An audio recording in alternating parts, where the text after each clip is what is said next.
The lobby of the Grand Marlowe smelled like citrus polish and expensive impatience.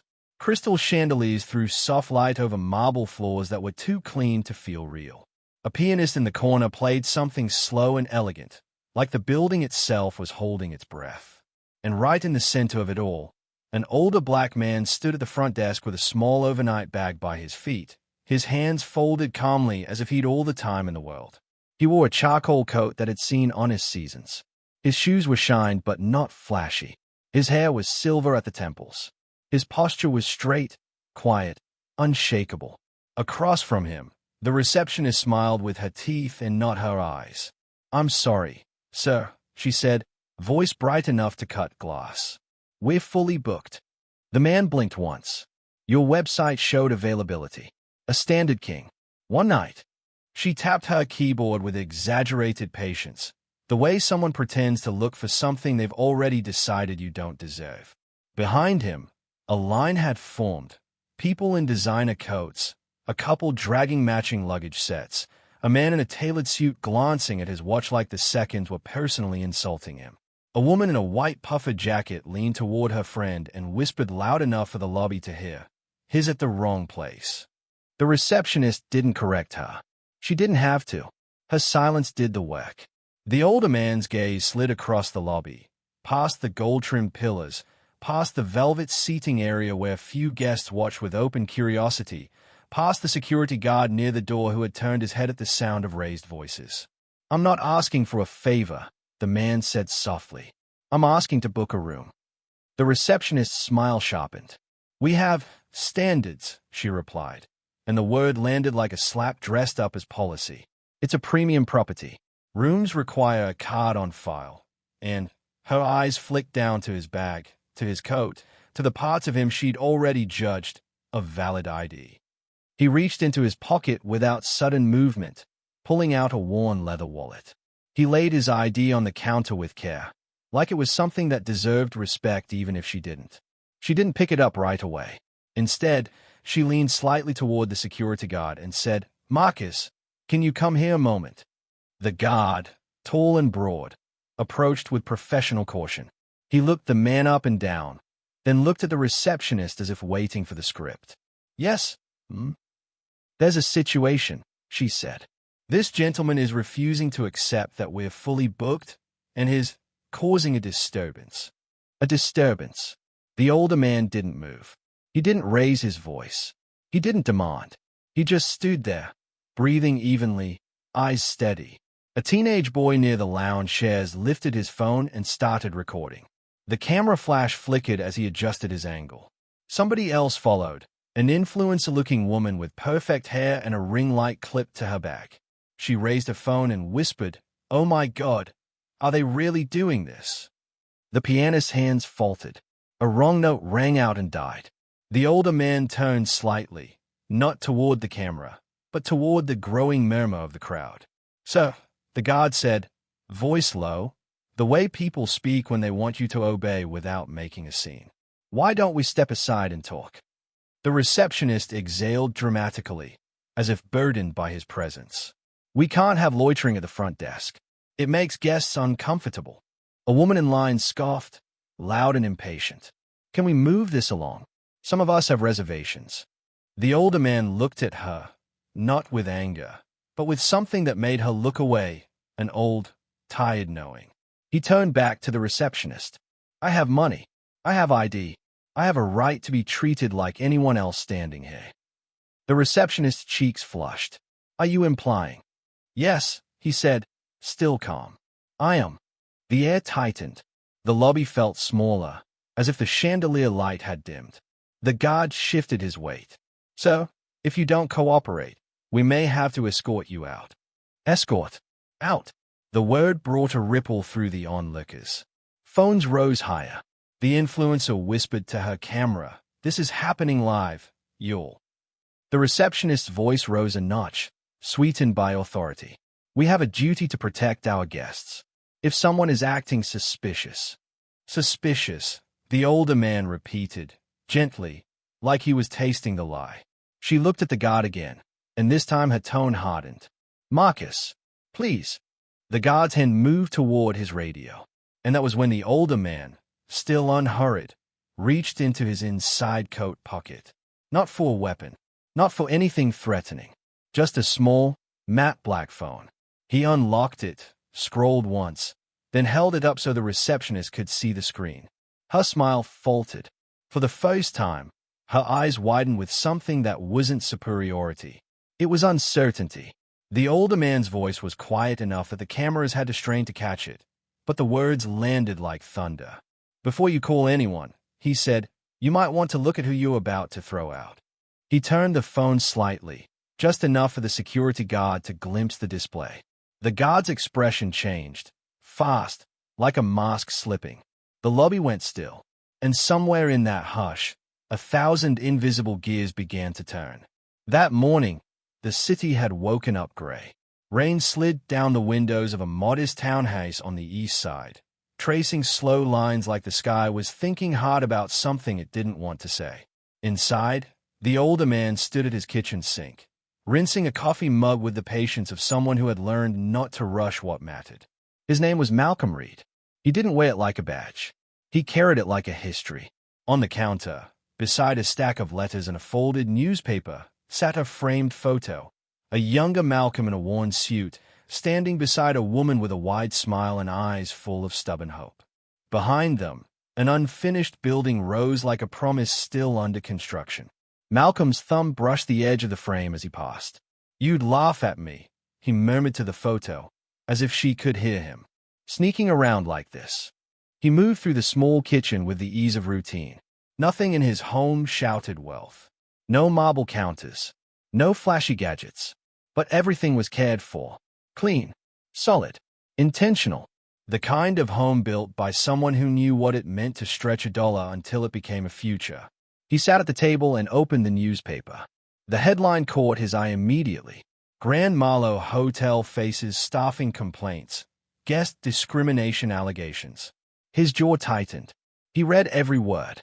The article mentioned anonymous employee testimonies, unofficial complaints, a rumor of a viral incident that had been quietly handled before it fully surfaced. Guests who felt unwelcome. Workers who felt pressured to enforce a certain image. Malcolm's hand curled slowly into a fist. He didn't get angry quickly, but when he did, it was the kind of anger that didn't explode. It built, like storm clouds.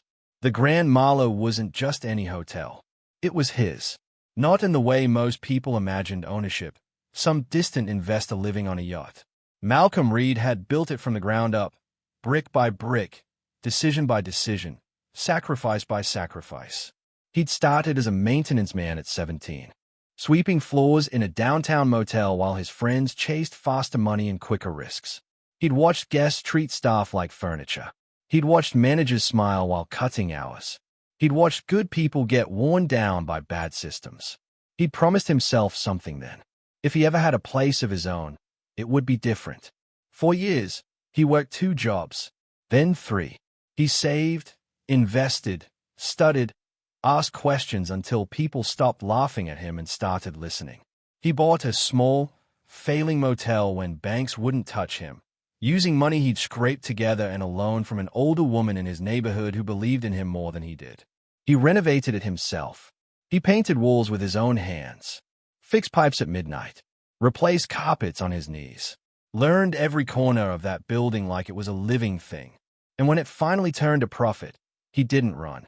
He expanded. He hired people from his community. He trained them. He paid them fairly even when it hurt. He built a reputation that wasn't about luxury first. It was about dignity. Years later, when the Grand Marlowe opened, it was the crown jewel, a landmark, a symbol, the kind of place that made the city look at itself differently. But success did something strange to buildings. It attracted people who wanted to shine without the soul. Malcolm had stepped back from day-to-day operations after his wife passed. Grief had hollowed him out in quiet ways. He remained the majority owner, still read every report, still signed off on major decisions. But he wasn't in the lobby every morning anymore. And now this article. Now these allegations. He folded the paper neatly, like he could fold a problem into something manageable. Then he stood, walked to his coat rack, and took down his charcoal overcoat. He wasn't going to call anyone. He wasn't going to send an email. He wasn't going to summon managers into a conference room and let them perform concern. He wanted to see it. He wanted to feel it. He wanted to look in the eyes of the people who worked under his roof and know whether the promise he'd made at 17 was still alive, or whether it had been traded for aesthetics. He picked up his overnight bag, small and simple. At the door, he paused and looked back at the framed photo. "If I'm wrong," he whispered, "I'll apologize to myself. If I'm right." He didn't finish the sentence. He just stepped into the rain. By the time Malcolm reached the Grand Marlowe, the clouds had thinned, but the air still tasted like wet pavement and metal. The hotel rose above the street like a palace trying to pretend it wasn't watching everyone below. Valets in crisp uniforms moved like choreography. A doorman held the glass doors open for a couple dressed in matching beige trench coats.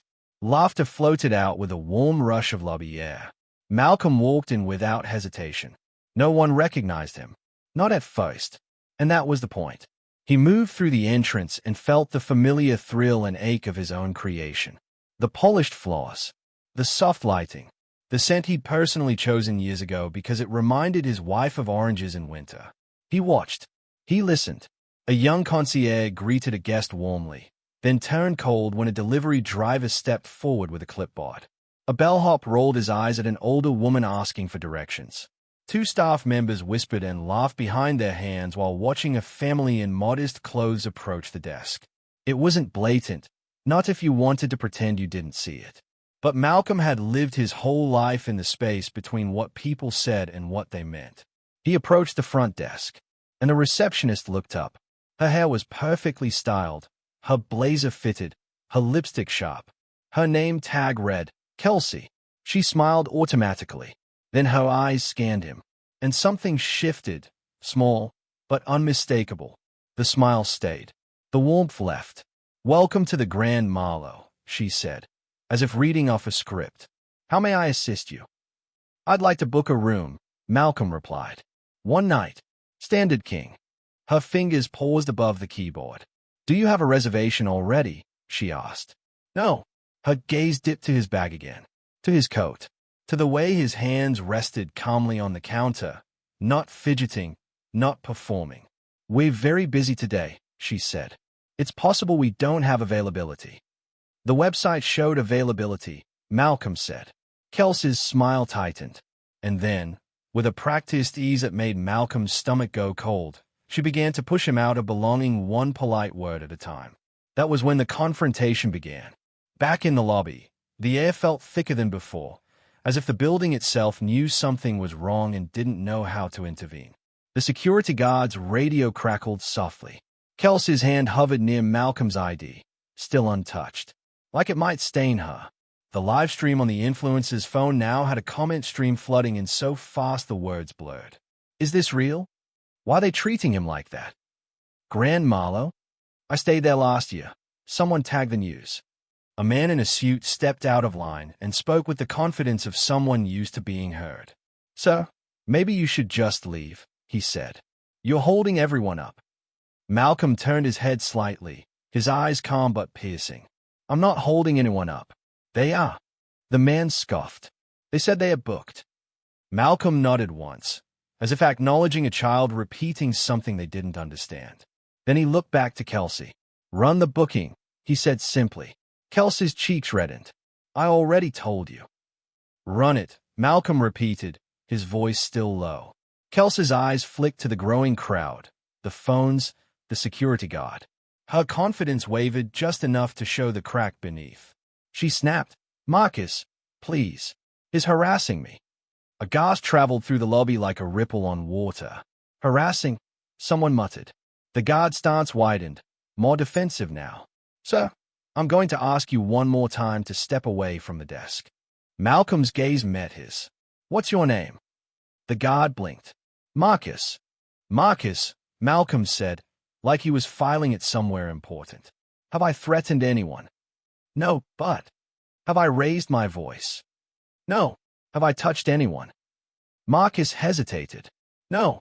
"Then what, exactly, is the crime?" Malcolm asked quietly. A young woman near the back whispered, "He's right." Kelsey's voice rose again, and this time the veneer cracked completely. This is a private property. We can refuse service to anyone. Now either you leave or I call the police. Police. The word hit harder than escort. Phones tilted higher. The teenager recording stepped forward for a better shot, his screen reflecting Kelsey's face, Malcolm's calm profile, the guard's rigid posture. Someone in the crowd said, "Don't call the cops over a room.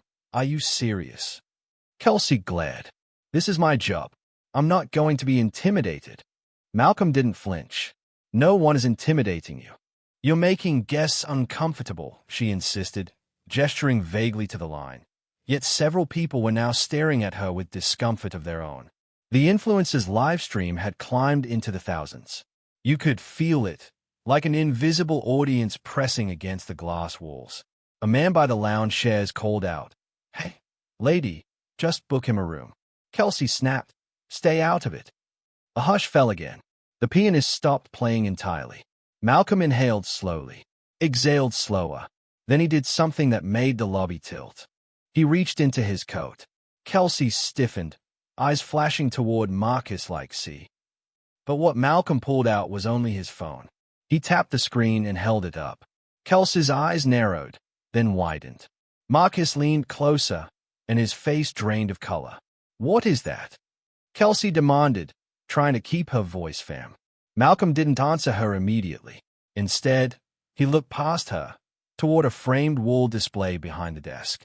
It was a glossy, curated history of the Grand Marlowe, black and white photos, architectural sketches, a timeline of awards. And there, near the center, was a plaque. Founder and principal owner, Malcolm Reed. It had been there the whole time. But it was amazing what people didn't see when they weren't looking for your humanity. Malcolm lifted his chin slightly. "Read it," he said. Kelsey turned, irritated, and then, like her brain refused to let her eyes process what they were seeing, she blinked twice. Her lips parted. Marcus looked at the plaque, then back at Malcolm, then back again as if hoping the letters would rearrange themselves into something safer. A woman in the crowd stepped forward and read aloud, voice trembling with shock, "Founder and principal owner, Malcolm Reed." The lobby went silent, so suddenly it felt like someone had switched off the air. Kelsey's throat worked as she swallowed. She started, but the word collapsed. Malcolm held up his phone again. On the screen was an email thread from corporate leadership. Names, titles, the official letterhead. At the top, a message confirming a scheduled unannounced evaluation of guest experience, signed by the CEO of the managing company. And below that, a digital ID card, Malcolm Reed, owner. He turned the phone slightly so the live stream could catch it. The influencer's camera zoomed in, her breath audible. "Oh my," she whispered, then louder to her audience, "That's the owner." Shock rolled through the crowd in visible waves. The man in the suit who'd told Malcolm to leave stepped back like he'd been pushed. The teenager recording said, "No way, no way."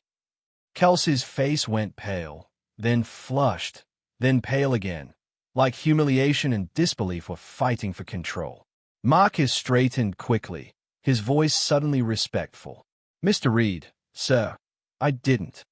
Malcolm's eyes softened just slightly. "I know you didn't." Kelsey finally found her voice, but it came out thin. This is a misunderstanding." Malcolm tilted his head. "Is it?" Kelsey's hands trembled. "I didn't recognize you." Malcolm's gaze flicked to the plaque behind her. "My name is on the wall." Kelsey followed his eyes and seemed to shrink beneath the weight of her own blindness. The lobby stayed silent. Phones kept recording, but no one spoke. Even the ones who'd been impatient now looked like they didn't deserve to breathe too loudly. Malcolm leaned forward a fraction, not aggressive, just present. "Now," he said quietly, "let's talk about what you did recognize." Kelsey opened her mouth, but the words wouldn't come. Her eyes darted to Marcus, to the line of guests, to the cameras, to the plaque that now felt like a spotlight. Marcus's radio crackled again, but he didn't touch it. A manager emerged from a side door, drawn by the tension like a moth to flame. He wore a suit that tried too hard and a smile that arrived too late. "What seems to be the problem?" he asked, stepping behind the desk. His eyes landed on Malcolm and froze. For a fraction of a second, the manager's face revealed something raw: recognition, fear, and the sudden understanding that his career had just stepped onto a stage with no exit. "Mr. Reed," the manager stammered. I didn't know you were." "Hey." Malcolm finished gently. "Neither did they." The manager turned sharply to Kelsey. "What did you do?" Kelsey's eyes filled with tears, but her voice took on a defensive edge. "I was just following policy." Malcolm's voice remained steady. "What policy says fully booked when there are rooms available?" The manager's mouth opened, closed. A guest in line spoke up, voice tight. She treated him like he was some kind of threat. Another guest added, she called him suspicious. The influencer's livestream chat exploded. Audible pings, hearts, comments. Marcus stepped forward, voice quieter now. "So, she asked me to escort you out." The manager looked like he might faint. Kelsey's tears spilled. "I didn't mean it like that." Malcolm's eyes didn't harden. That was the thing. The most unsettling part for Kelsey. Maybe. He wasn't enjoying this. He wasn't savoring revenge. He looked disappointed. Like a father watching someone throw away a gift they didn't understand. "Meaning isn't the only thing that matters," Malcolm said softly. "Impact matters." Kelsey shook her head, frantic now. "People are twisting it. This is going to ruin me." Malcolm glanced toward the phones. "Maybe," he said, "or maybe it will change you." The manager cleared his throat with a desperate attempt at control. "Mr. Reed, please, let's step into my office. We can handle this privately." Malcolm didn't move. The crowd didn't move. The moment had become bigger than the lobby, bigger than the Grand Marlowe. Because everyone watching, inside the hotel and on screens across the city, had seen the familiar story: a calm black man being treated like a problem for existing in a space deemed too fine for him. And now they were watching something rarer. The reversal. The truth. The price. Malcolm spoke clearly, not loud, but with the kind of calm that carries. "No," he said. "We won't handle it privately. Private is where it has lived.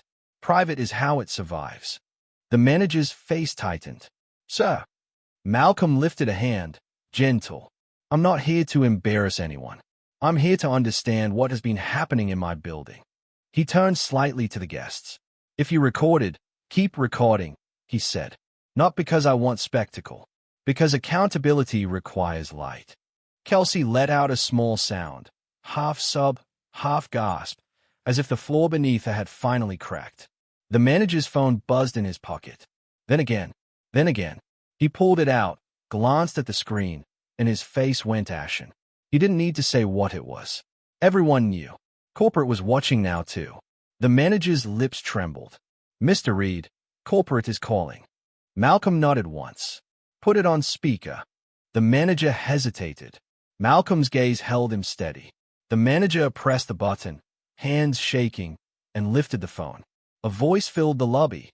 Tight, controlled, panicked. "This is regional operations," the voice said. "Who is this? Why is my phone blowing up? There's a live video." The influencer's camera caught the manager's face as he stammered. "Mr. Reed is here. In the lobby. It's real." A pause. Then the voice changed. "Mr. Reed," it said, suddenly respectful, suddenly careful. "We weren't aware you were conducting an on-site evaluation." Malcolm's eyes stayed on Kelsey, but his voice answered the phone. "You weren't supposed to be." Another pause, heavier. "We'll dispatch HR immediately," the voice said. "We'll begin a full investigation." Kelsey's knees seemed to wobble.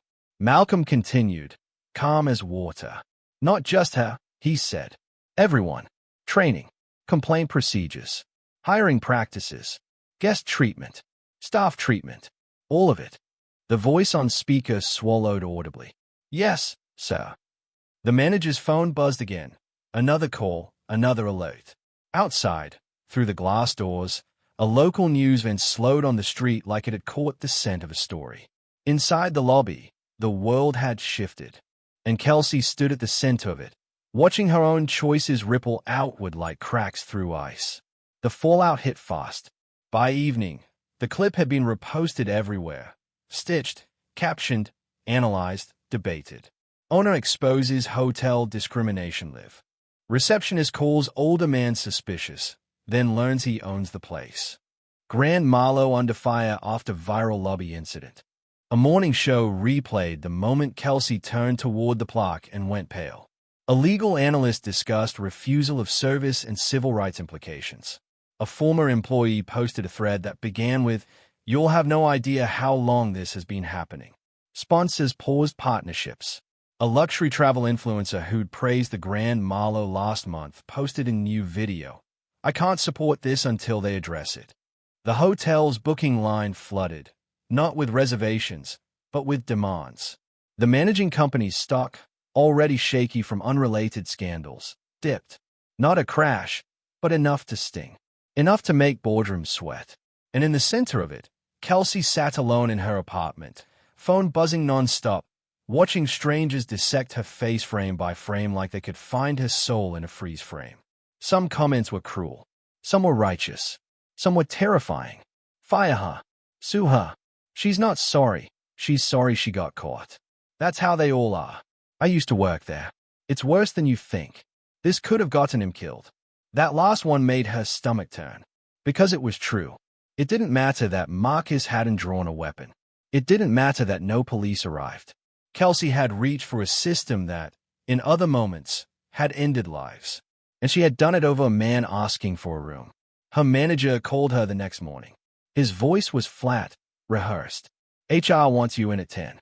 At 10, she sat across from two people in suits and one person on a video screen. They asked her questions with expressions that didn't care about her tears. Why did you say the hotel was fully booked when it was not? Why did you use the word suspicious? Why did you call security? Why did you refuse to run the booking?" Kelsey tried to explain, tried to defend, tried to claim misunderstanding. But every answer ran into the wall of the video. Because the video didn't show confusion. It showed certainty. The kind of certainty built from assumptions you didn't even know you were making. By afternoon, she was terminated. The letter said violation of guest service policy and failure to uphold brand standards and creating a hostile environment. Corporate language. But the truth was simpler. She had treated someone as less because she thought she could. She left the building carrying a cardboard box with her desk items, a pen, a small framed photo of her and her mother, a company-branded notebook she now didn't deserve. Outside, a few people recognized her. One shouted, "That's her." Someone else filmed. Kelsey pulled her hood up and walked faster, cheeks burning, throat tight. Humiliation was a heavy mirror, and she was finally seeing herself. Meanwhile, Malcolm sat in a conference room on the top floor of the Grand Marlowe with a stack of reports and a cup of coffee he barely touched. The managing company's executives had arrived in person, faces strained with the effort of appearing composed. They wanted damage control. They wanted a statement. They wanted to save the brand.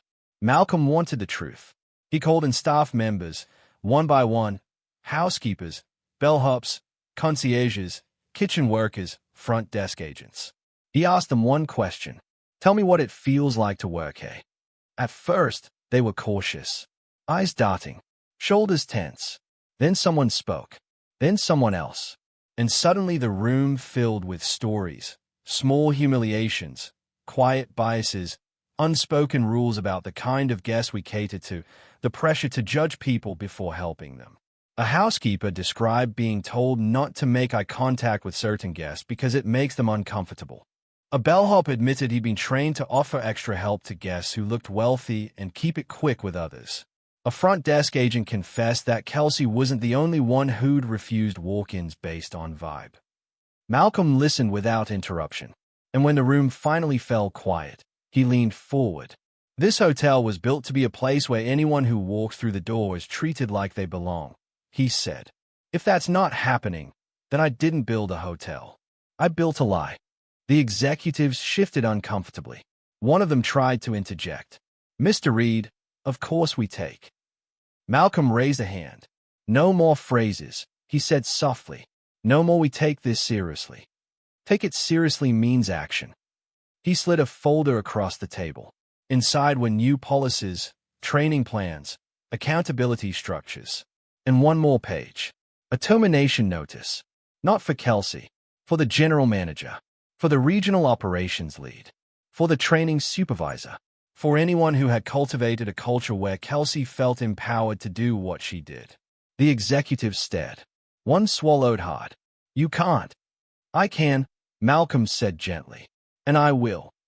The room went silent in the way expensive rooms often do when money realizes it isn't the only power in the building. That night, the Grand Marlowe released a public statement, but not the kind PR teams love.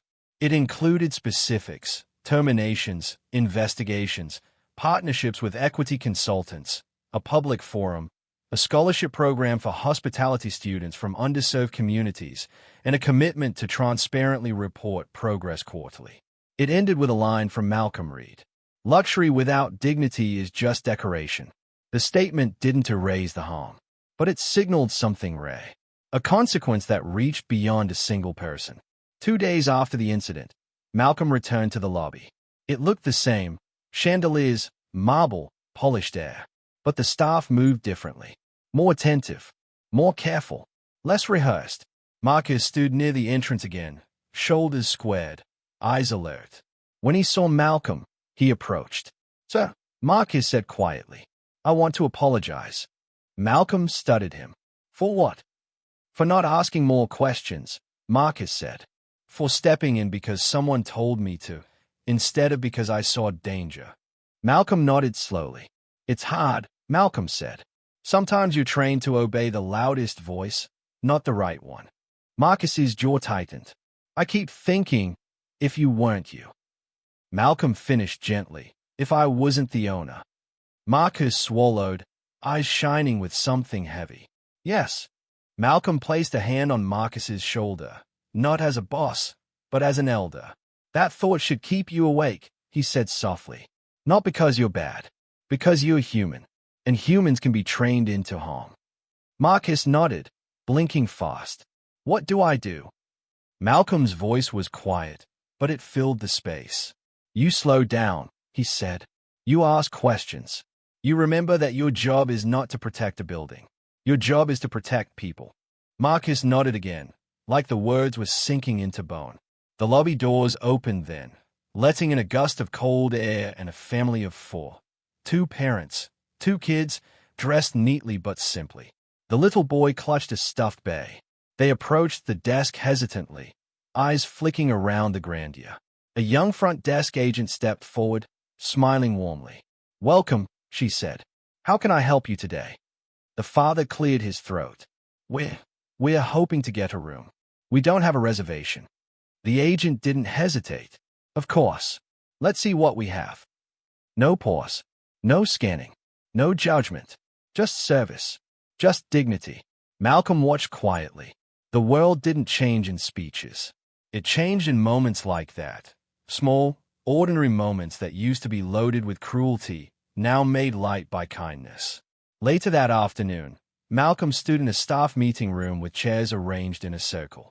No podium, no stage, just people. Some were nervous, some defensive, some angry. Some relieved. The cameras were there too, not hidden, but invited.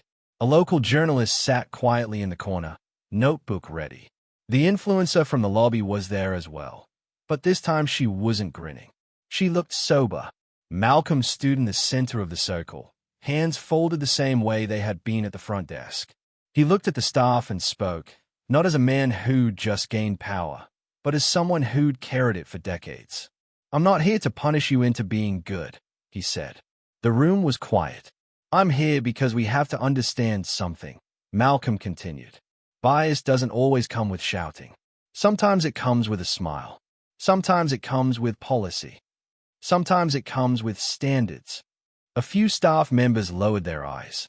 Malcolm's voice stayed steady, gentle, relentless. When you look at someone and decide they don't belong, you are not just refusing them a service, he said. You are telling them a story about who they are. And if you do it enough times, you start believing your own story more than the truth. He paused, letting the silence hold the weight. I've been that man at the counter, Malcolm said softly. Not here, before I built this place. I've been watched, followed, spoken to like my dignity was negotiable. He glanced around the circle. And I've also been the man behind the scenes, he continued. The one fixing the broken things so someone else could pretend they were perfect. I built this hotel with my hands. I built it with my wife's faith. I built it with the kind of hope that says, maybe we can create a place where people are safe from being judged. His throat tightened for just a second, the only crack in his armor. Then he exhaled and kept going. I don't want anyone here to be afraid of making a mistake, he said. I want you to be afraid of refusing to learn from it. He looked toward the journalist, then back to the staff. This is not about one receptionist, Malcolm said. It's about a culture.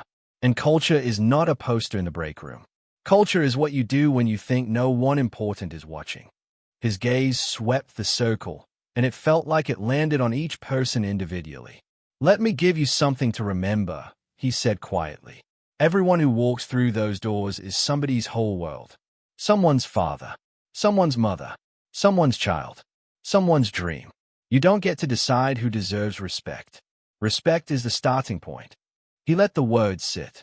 Then, softer, almost tender. Kindness costs less than suspicion, he said. And dignity should never be a luxury. The influencer wiped her eyes. A staff member in the back whispered, "Wow." Malcolm nodded, as if agreeing with something deeper than praise. Do your job, he said. Do it well. But don't ever confuse service with submission, and don't ever confuse standards with exclusion. He stepped back, hands still folded. I'm not asking you to be perfect, he finished. I'm asking you to be human on purpose. Months passed. The city moved on the way cities always do. One headline replaced by another. One outrage diluted by new noise. But the Grand Marlowe didn't move on. It changed. The changes were visible, but not flashy. A new training program became mandatory, not the usual corporate slideshow, but workshops led by experts and community leaders with real conversations and real discomfort. Complaint procedures were posted clearly and publicly. Guests could report discrimination anonymously, and every report triggered a documented review. Staff meetings became circles, not lectures. The lobby wall display changed too. The plaque that once sat quietly behind the desk was moved to a more prominent place near the entrance, not as a brag, but as a statement. Founded on dignity, measured by how we treat people. The hotel partnered with local high schools and community colleges, offering paid internships. They recruited from neighborhoods the luxury world usually ignored. Marcus, the security guard, became part of the training team. He spoke openly about that day, about how easy it was to follow an instruction without asking what it meant, about how power can make you forget the person in front of you. He didn't speak to shame himself. He spoke to wake people up. As for Kelsey, her life didn't end, but it cracked. She disappeared from social media for a while. Then, months later, she posted a single message, not polished, not defensive. She wrote about therapy, about unpacking assumptions she didn't know she carried, about how humiliation had been a brutal teacher and how she didn't want to waste a lesson. She didn't ask for forgiveness. She didn't demand grace. She just done what she'd done. Some people still hated her. Some refused to believe she could change. But a few, quietly, cautiously, acknowledged that accountability wasn't supposed to be a dead end. It was supposed to be a door. Malcolm Reed continued his work. He didn't become a celebrity owner doing interviews for applause. He stayed steady. He attended the trainings. He sat in circles with staff.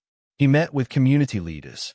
He visited the hotel unannounced, not to trap people, but to keep the culture honest. One evening, months after the viral incident, Malcolm stood in the lobby again. The pianist played softly. The chandelier light glowed warm.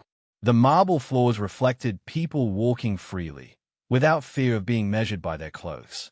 A young couple approached the desk, nervous and excited.